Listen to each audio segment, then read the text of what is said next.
misty eye of the mountain below. Keep careful watch of my brother's souls,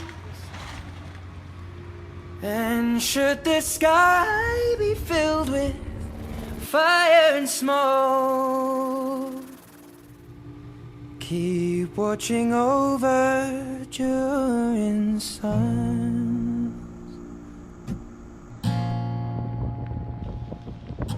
On May 1st, everything changed. A wildfire sparked just southwest of Fort McMurray, Alberta, Canada. By May 3rd, it reached town, and close to 80,000 Fort Mac residents evacuated. 600 of them were our machinist brothers and sisters. The fire was large enough to see from space. It burned for more than 2 months, covering an area 4.5 times the size of New York City. Nearly 900,000 acres of land were scorched. Almost 1,400 square miles burned. Repairing the damage is going to take millions of dollars and years to complete. Some of our members literally lost everything but the shirt on their back. This is Shane's house before the fire.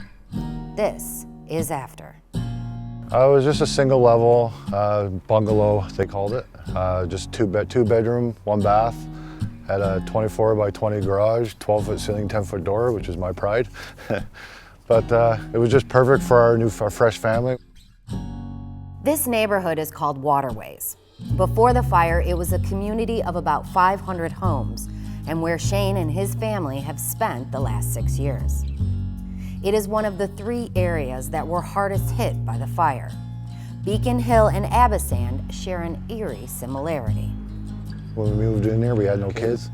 We had just gotten married, and it was our first home and trying to build a life. And that's exactly what they did. Shane works as a heavy-duty mechanic at Finning, while his wife Michaela looks after their 2 beautiful kids, Eden, 4, and Isis, just 2 years old.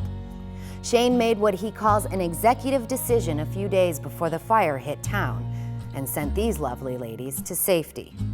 He had just arrived home after helping a friend evacuate when he noticed his driveway was red hot. It was May 3rd. Never forget that day. The sky was black and brutal, and the flames were moving in. I loaded my bike real quick, grabbed the computer. I got the Mac where everything's just in the screen. So I just grabbed it, ripped the cords out of it, and grabbed passports and grabbed a garbage bag, just started huffing clothes in. The wife wasn't too happy about that because I didn't grab her no bras. The only pants I got her were an old pair of pregnancy pants. So she was like, what am I gonna do with this? And I actually had to go out the quadding trails. There's a multi-use trail at the end of this dirt road down here. And from the stories I was telling people, it taking 30, 40 minutes just to get up Beacon Hill. And the fire was right there, so I wasn't taking the chance. And I took my pickup down the quad trail, and a few spots I scraped and banged things up, but to me at that point in time, it was just metal and plastic, I didn't care, right? It could be replaced. And I got the bike in the back in case it broke down, and no matter what was happening, I was getting out. And that's the same day we found out the house burned as well. It was about 2 weeks before Shane and his wife were allowed back on the property. It was a tough day. I came here with the wife and it was pouring raining out. We got fully suited up and we got the shovels and the rakes, and we just were after what was the most important and got that. We cried, we laughed, I got mad, and we found a clay structure for me and my wife's honeymoon in Mexico, and we found a little ornament from Tim Hortons that we had that represented the way we met. It was the first time we met. We talked for hours. It was easy to come here, easy to go through it. The hardest part was driving away from it. Because you know that was the last time you were driving away from what you remember. Because by the time you come back, it's going to be cleaned up and things will start over. Normal has a new definition now. Mostly struggling to get by. It's just trying to rebuild the emotional impact. That's going to be the hardest part. Yeah, things can be changed, houses can be built, but it's going to take a while. Like even after everything's all said and done. After all this though, he, like so many in this area, are Fort Mac strong and we'll be back.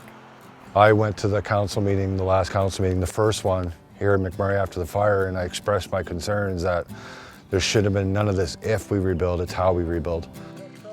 As a fighting machinist, with the union in his corner, there's no doubt he will do just that. But among the sad stories that fateful day stand the heroes of the IAM as well, like machinist member and volunteer firefighter Dave Hyde, who after his shift at Finning drove 2 hours back into town to fight fires. It would be 70 hours before Dave would sleep again. I never in a million years would have thought I'd ever see something like this. This is just, I don't know, 10 levels above anything I thought I'd ever see.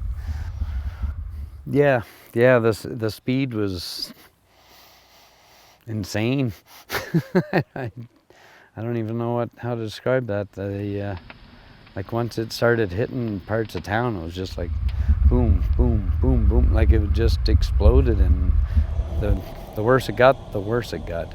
It just multiplied. Once it hit houses, it really started to multiply like badly. As a firefighter, Dave knew the conditions made it a perfect storm for the fire to spread. For the most part, if something was certain structures, houses, they were fully engulfed. They were lost. There was no hope, and the best we could hope for was to save everything around it. If it hadn't caught fire yet, we were concentrating our efforts on saving everything beside it, because if it was a ball of flames, it was way beyond what we were going to be able to save that day. No, it was pretty overwhelming. And while the fire roared, Dave wondered if he still had a home. By the grace of God, his was spared. How far away are we from house to tree line here? Oh, I don't know, what would that be, 50 feet from the back of my house to the end of here? There's closer. So it was basically a miracle that, that's as close as it got. Well, I guess I ran out of trees. Part of the lawn was burnt, probably up to about here. So I don't know. Now we're getting even closer, and you can see the warpage in my siding and stuff. Dave lost a few sheds and a truck. In his words, nothing. Now he runs what we started calling Hotel Hyde. Trailers dot his property with friends and family who need a place to stay. We'll make it happen, and nobody's gonna go without a room. But just like these trees that were scorched and didn't fall, Fort Mac is strong and resilient and will be back. Yeah, I had no intentions on going anywhere. This is my home, and I wasn't walking away, plain and simple. The IAM is going to make sure that happens. The Executive Council has committed $50,000 from the Disaster Relief Fund. And IAM Lodge 99, the local of these amazing machinists, matched that and is getting that money out now, not later. Donations are pouring in from brothers and sisters around the globe. And life in Fort Mac is slowly but surely getting back to normal. I have my moments, that's for sure, but I don't know. That's what beer's for. We sit down and have a beer and relax. It's a Canadian thing, huh? Exactly. Redefining the phrase, good day.